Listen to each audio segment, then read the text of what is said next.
येन स्वयं बोधमयेन लोका आश्वासिता केचन वित्तकार्ये प्रबोधिता केचन मोक्षमार्गे तमादिनाथं प्रणमामि नित्यम् तमादिनाथं प्रणमामि नित्यं।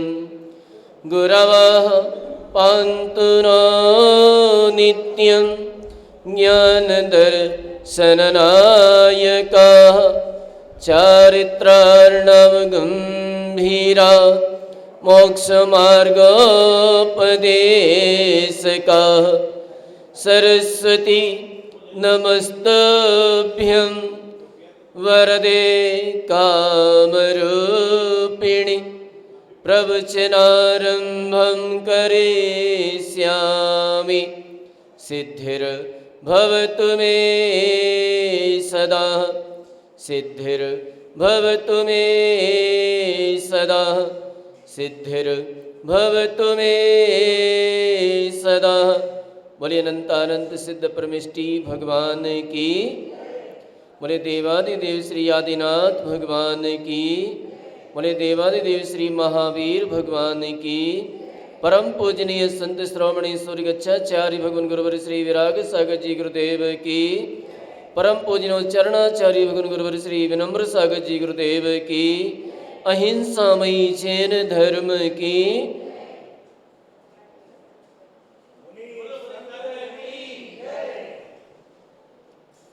परम पूज्य आचार्य कुंद कुंद स्वामी कहते हैं, सुध परिचिदाणु भूया सवस्वी काम भोग बंध कहा एयत्तस्सुबलंबो नवर्ण सुलहो बिहत्तस्स। अर्थात वो कहते हैं कि काम भोग बंध की कथाएं, काम भोग बंध की कथाएं अनेकों बार हमारे परिचय में आईं, हमारे सुनने में आईं, हमारे अनुभव में आईं। इसलिए उनकी तरफ हमारा मन बहुत जल्दी दौड़ जाता है, बहुत जल्दी चला जाता है। लेकिन एक आत्मा की कथा, एकत्व विभक्त आत्मा की कथा अभी तक ना तो हमने सुनी, ना हमारे परिचय में आई, ना हमारे अनुभव में आई। इसलिए उसकी तरफ हमारा मन नहीं जाता है, उसकी तरफ हमें मन को बड़ी मुश्किल से ले जाया जा सकता है, बड़ी मुश्किल से जाता है। लेकिन सांसारिक लौकिक कथाओं की ओर हमारा मन बहुत जल्दी दौड़ जाता है। जरा विचार कीजिए, एक तरफ कोई बैठ करके पद्म पुराण की वाचना कर रहा हो और एक तरफ कोई बैठ करके निंदा पुराण की वाचना कर रहा हो। जरा बताइए लोग किधर की ओर ज़्यादा जाएंगे? हैं? पद्म पुराण में जाएंगे कि निंदा पुराण में जाएंगे? बोले पद्म पुराण में कौन जाएगा? निंदा पुराण अच्छा है, क्योंकि सारे रस उसके अंदर मिले हुए हैं, सारे रस उसके अंदर हैं। पद्म पुराण के अंदर तो मात्र नीरस है, उसके अंदर सारे रस हैं, इसलिए उसमें आनंद आता है, उसमें मज़ा आता है। आखिर ऐसा क्यों? ये कोई हमारी नई घटना नहीं है, ये हमारी अनादिकाल के संस्कार हैं। ये हमारे अनादिकाल के संस्कार आत्मा के साथ में लगे हुए हैं और वे अनादिकाल के संस्कार जब उदय में आते हैं तो उधर ही हमारा मन दौड़ जाता है, उधर ही हमारा मन चला जाता है। लेकिन हमें नए संस्कार नए तरीके से बनाने होंगे और पुराने संस्कारों को छोड़ना होगा। यदि हमने यहां पर आकर के, आप अभी वर्तमान में किस पर्याय में है, किस पर्याय में है पंडित जी? कौन सी पर्याय तुम्हारी? आगे कौन सी पर्याय चाहिए? आगे दूसरी पर्याय भी तो मिलेगी। कौन सी पर्याय चाहते हैं? अच्छा महिलाएं बताइए, आप लोग पुरुष बनना चाहते हैं? सही सही बताना। स्त्री पर्याय अच्छी है कि नहीं? नहीं है। क्यों? अरे आराम से खाओ पियो, मस्त रहो, 2-4 रोटियां बनानी, बस खा पी ली, नहीं तो रोटी वाली लगा लेते हैं, वो भी रोटी बना जाती है। आराम से खाओ पियो, पलंग पे पड़े रहो, एसी में आराम से। क्या दिक्कत है महिला स्त्री पर्याय में? बताइए, कोई दिक्कत तो नहीं है? अच्छी है ना, है ना? अच्छा पुरुष पर्याय, पुरुषों को क्या चाहिए? अगली पर्याय स्त्री। क्यों? देखो कितनी अच्छी है, तुम्हें कमाना पड़ता है, जाना पड़ता है, मेहनत करना पड़ती है, इनको क्या करना पड़ता है? अच्छा विचार करो, एक डॉक्टर बनता है, डॉक्टर, तो डॉक्टर कितने साल में बनता है? कितने साल लगते हैं? कम से कम 5 साल लगते हैं, ठीक है ना? और उसकी शादी हो जाए तो उसकी पत्नी से क्या कहा जाएगा? है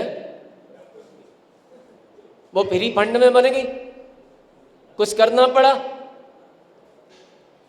कुछ नहीं करना पड़ा, लेकिन मेहनत किसको करना पड़ी? पुरुष को करना पड़ी। आपने धन कमाया, खूब पैसा कमाया, 2-5 करोड़ 10 करोड़ 20 करोड़ कमा लिए और शादी हो गई, तो आधे की मालिकन कौन कहलाता है? कानून है, सरकारी कानून है ये तो। आते ही वह आधे की मालिकिन बन जाती है। कौन? महिला। तो बताओ कितनी अच्छी पर्याय है कि नहीं? और आप कहते हैं कि नहीं चाहिए स्त्री पर्याय, आप कहते हैं स्त्री पर्याय खराब है। क्यों खराब है? अच्छी पर्याय है। लेकिन ध्यान रहे, स्त्री पर्याय अच्छी नहीं है। क्यों नहीं है अच्छी? क्योंकि ये परतंत्र पर्याय है, ये पर्याय स्वतंत्र पर्याय नहीं है ना? कौन सी पर्याय अच्छी है? बोले पुरुष पर्याय अच्छी है। कौन सी गति अच्छी है? बोले मनुष्य गति अच्छी है। अच्छा मनुष्य कितने लोग बनना चाहते हैं? अगली पर्याय में कौन कौन चाहते हैं कि हम मनुष्य बने? अच्छा एक हाथ उठाया, बस आप ही 1 2 3 4, बहुत सारे लोग बनना चाहते हैं। महिला में कौन कौन बनना चाहते हैं? अच्छा आप लोग बनना चाहते हैं। अच्छा आप लोग ये बताइए कि आप लोग अगली पर्याय में मनुष्य क्यों बनना चाहते हैं? प्रश्न इस बात का है, आप लोग अगली पर्याय में मनुष्य क्यों बनना चाहते हैं? हाँ बताओ। मनुष्य बुद्धिजीवी रहता है, तो बुद्धिजीवी रहने दो, क्या फर्क पड़ता है बुद्धिजीवी से? बुद्धिजीवी रह करके कर भी क्या लेगा? हाँ, मनुष्य गति से ही देवगति और तीर्थंकर मोक्ष मिलता है, यानी मोक्ष जाना चाहते हैं, है ना? मनुष्य गति। और क्यों चाहते हैं मनुष्य गति? संयम की पात्रता उसी में है। संयम केवल मनुष्य ही ले सकता है, अन्य कोई नहीं ले सकता। अब आप ये बताइए, त्रियंच भी संयम ले सकते हैं कदाचित, लेकिन वो एक देश ले सकते हैं, सर्वदेश केवल मनुष्य ही ले सकता है। वर्तमान में आप कौन हैं? वर्तमान में कौन है? वर्तमान में आप मनुष्य हैं या जानवर हैं? वर्तमान में कौन है आप लोग? पक्के में मनुष्य है ना? तो जब आप वर्तमान में मनुष्य हैं, तो वर्तमान में आप संयम क्यों नहीं ले पा रहे हैं? जब आप मनुष्य गति की कामना कर रहे हैं कि हम संयम लेने के लिए मनुष्य गति को प्राप्त करना चाहते हैं तो वर्तमान में आप कौन हैं? वर्तमान में कौन है? मनुष्य है कि नहीं? तो फिर संयम क्यों नहीं ले पा रहे? हाथ में लड्डू है, हाथ में लड्डू है, उसे तो खाया नहीं जा रहा है, और जो नहीं है, जो नहीं है उसकी कामना की जा रही। हमारी हाथ में लड्डू है, उसे तो खाया नहीं जा रहा है, और भूख भूख चिल्ला रही है कि लड्डू मिल जाए, वो वाले लड्डू मिल जाए, वो वाले। अरे पहले हाथ के तो खा लो, फिर आगे देखना। वो तो खाए नहीं जा रहे। अभी हम मनुष्य पर्याय में हैं, अभी हम मनुष्य बने हुए हैं, अभी हमें देव शास्त्र गुरु का समागम प्राप्त है, अभी तो कुछ कर नहीं पा रहे हैं और कह रहे हैं कि हम मनुष्य बन जाए अगली पर्याय में। क्यों? संयम धारण करेंगे। अरे अभी मनुष्य हो, अभी धारण कर लो। अगर आज इस पर्याय में तुमने संयम ले लिया है, अगर इस पर्याय में तुमने संयम को प्राप्त कर लिया है, तो आगे की उम्मीद करो कि आगे पर्याय फिर मिलेगी, हमें फिर संयम की प्राप्ति होगी।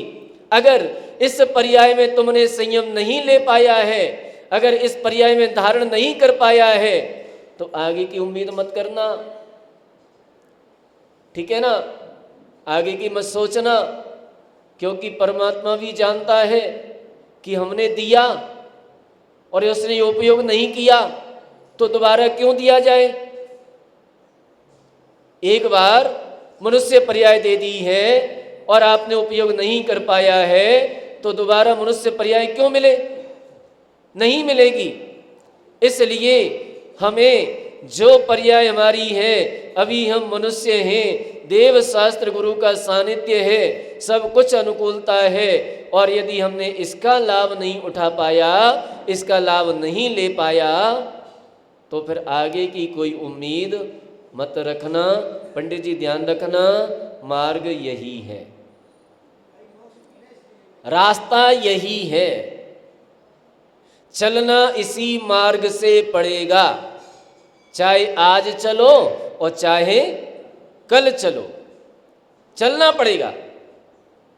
बस अंतर इतना है कि आज चल गए तो फिर कल की उम्मीद बना करके रखना, कल मिलेगा। यदि आज नहीं चल पाए तो कल की उम्मीद मत रखना, कल मिले ना मिले कोई भरोसा नहीं है। लेकिन आज चल गए तो कल की उम्मीद है, कल मिलेगा, पक्के में मिलेगा। महिलाएं चाहती हैं कि हम पुरुष बने, चाहती हैं कि नहीं? सब चाहती हैं। क्यों बने? क्योंकि संयम मिलेगा। अभी क्यों नहीं ले पाया? अभी ले लो। जिन महिलाओं को पुरुष पर्याय चाहिए, किन किन को चाहिए? हाथ उठा के बताना। पुरुष पर्याय किन किन को चाहिए? आए ऊंचे हाथ उठाओ ना, क्या शर्म लग रही क्या? सबको चाहिए। तो बताएं तरीका पुरुष पर्याय प्राप्त करने का। सबसे बढ़िया तरीका है, सबसे बढ़िया तरीका है कि आप सकल संयम को धारण कर लीजिए, यानी आर्य का व्रत धारण कर लीजिए। आपको पुरुष पर्याय पक्के में मिलेगी, बिल्कुल पेटेंट पक्का है। और कोई ऐसी वैसी पर्याय भी नहीं मिलेगी, देव पर्याय मिलेगी, और देव पर्याय से भी फिर पुनः मनुष्य पर्याय मिलेगी। ये भी पक्का है, अगर संयम धारण कर लिया है तो ये पक्का है बिल्कुल। क्योंकि जिन्होंने 3 गति का बंध कर लिया, 3 आयु का बंध कर लिया है, अगर तुम्हारे संयम लेने के परिणाम नहीं बनते हैं तो समझ लेना चाहिए कि हमारी 3 आयु का बंध, 3 आयु में से किसी का बंध हो चुका है। या तो मनुष्य आयु का हो चुका है, या त्रियंच आयु का हो चुका है, या नरक आयु का हो चुका है।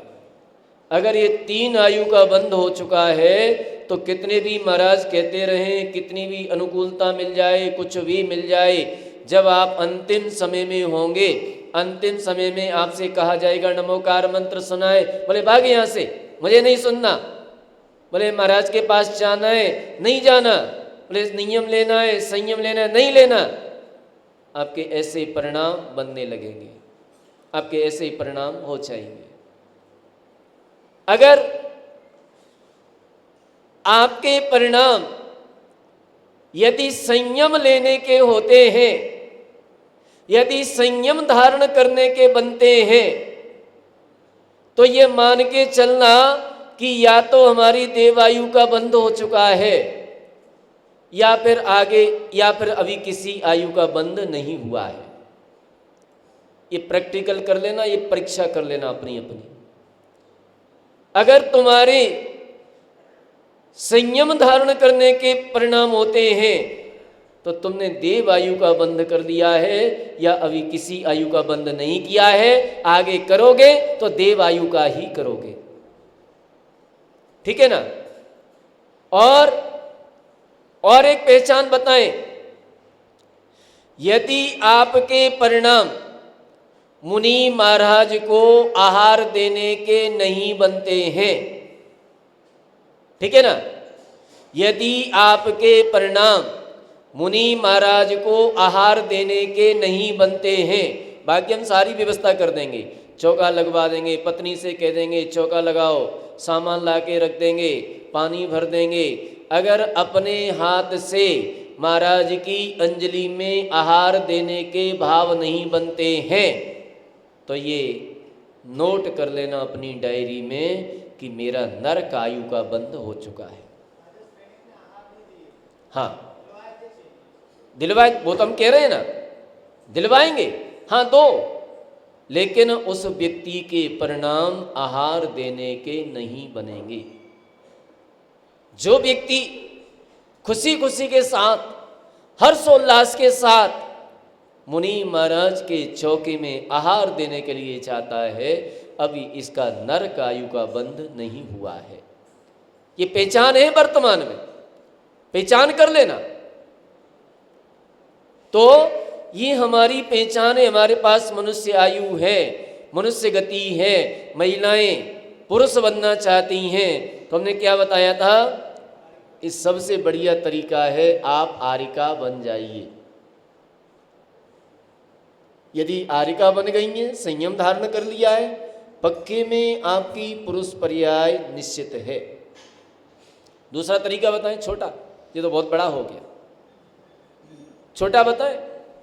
छोटा देखो भाई, ये तो बहुत बड़ा हो गया, लेकिन ये पेटेंट उपाय है। हाँ, जिसको कहते हैं ना रामबाण,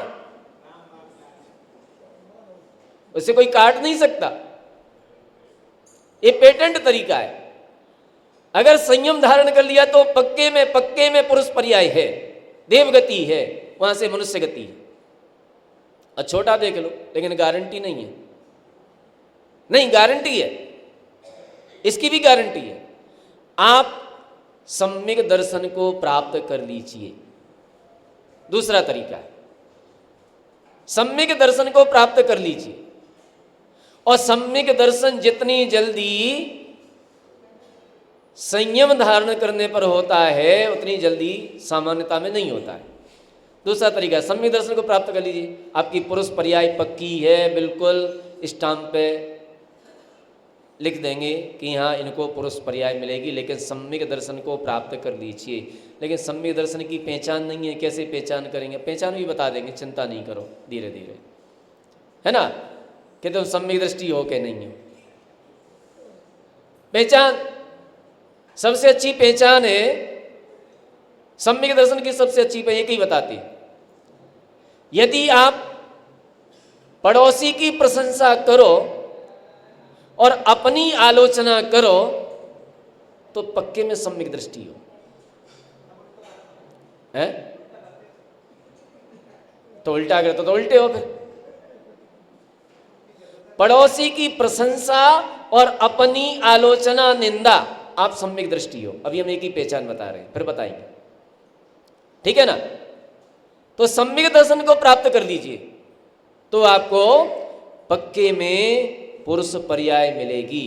बोले और छोटा कोई तरीका बताओ, और छोटा बताएं, और छोटा, लेकिन फिर गारंटी नहीं है।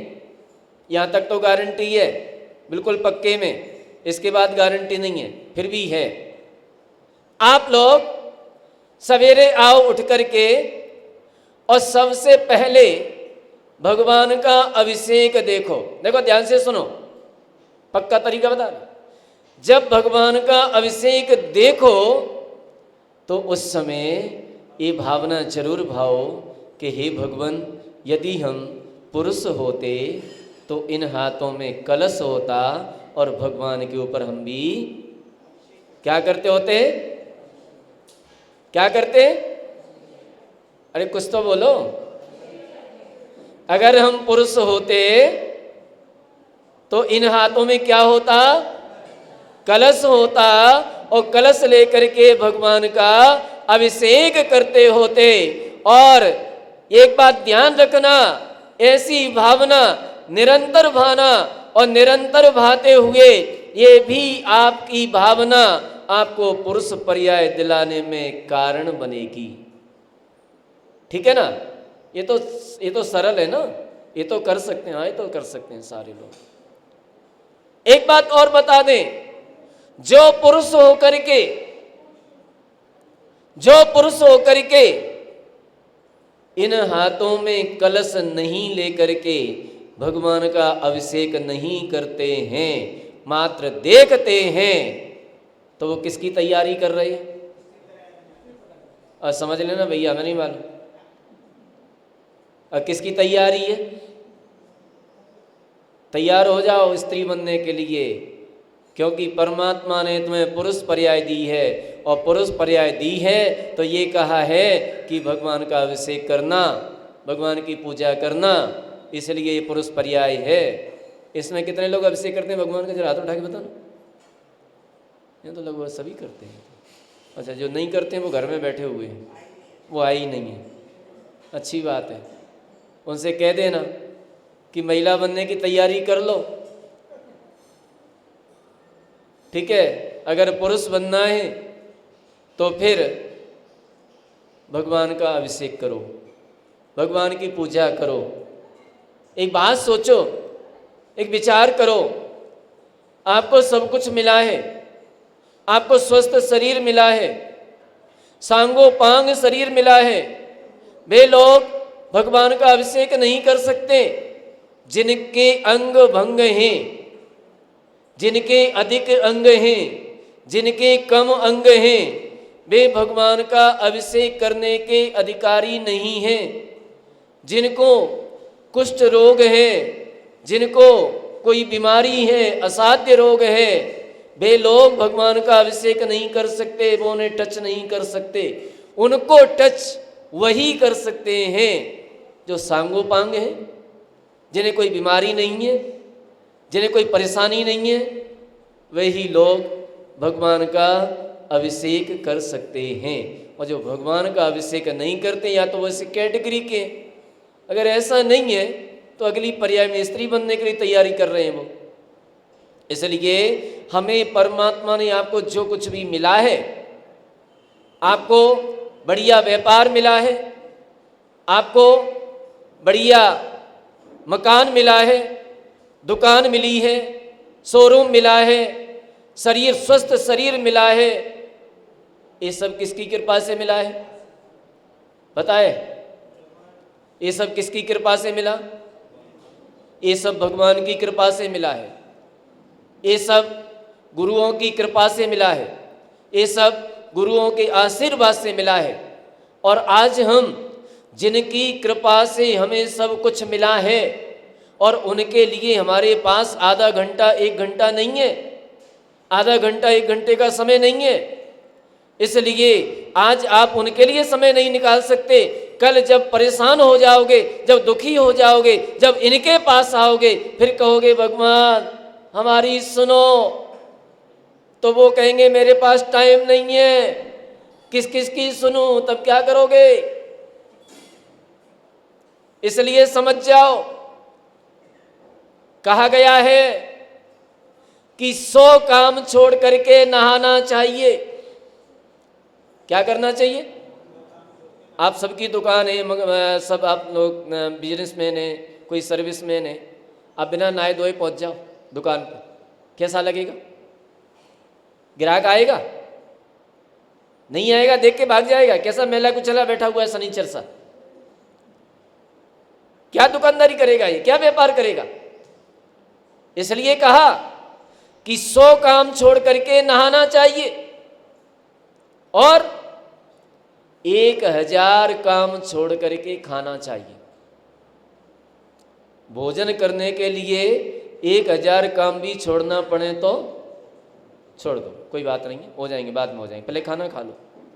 अगर ये शरीर बना रहेगा ना तो सब कुछ है, नहीं तो खाना छोड़ दोगे शरीर बर्बाद हो जाएगा, खत्म हो जाएगा। तो 1000 काम छोड़ करके खाना चाहिए और 1,00,000 काम छोड़ करके गुरु आज्ञा का पालन करना चाहिए। ठीक है ना?